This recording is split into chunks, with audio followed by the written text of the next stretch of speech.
имрӯз барои кулли хонандагону омӯзгорони муассисаи таҳсилоти миёнаи умумӣ рақами 63 маҳаллаи Сомониён неку фараҳафзо ва хотирмон боқӣ мемонад, зеро дар пайгирӣ аз иқдомоти созандаю бунёдкоронаи асосгузори сулҳу ваҳдати миллӣ пешвои миллат Президенти Ҷумҳурии Тоҷикистон муҳтарам Эмомалӣ Раҳмон дар ин ҷо боз як иншооти нав ба истифода дода шуд.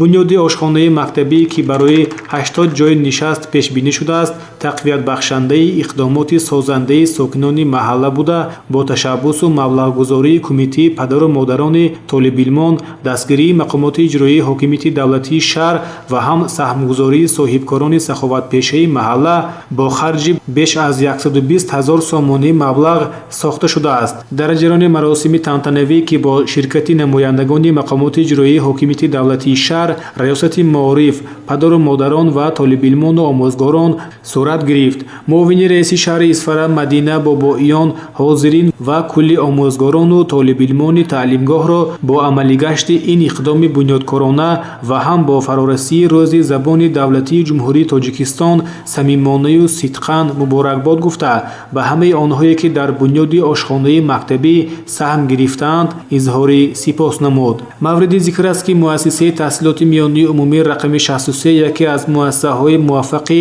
таълимии шаҳр маҳсуб меёбад. ҳайати 42 нафараи омӯзгорони мактаб таълиму тарбияи 746 нафар шогирдонро муваффақона анҷом медиҳанд. соли равон аз 35 нафар хатмкунандагони мактаб 22 нафари онҳо сазовори номи донишҷӯ гардиданд, ки ин нишондоди баланди соҳавӣ маҳсуб меёбад. муовини раиси шаҳри Исфара бо истифода аз фурсат ба як қатор бунёдгарони иншоот, аъзои фаъоли Кумитаи падару модарон ва саховатмандон сипосномаҳои мақомоти иҷроии ҳокимияти давлатии шаҳрро тақдим намуд.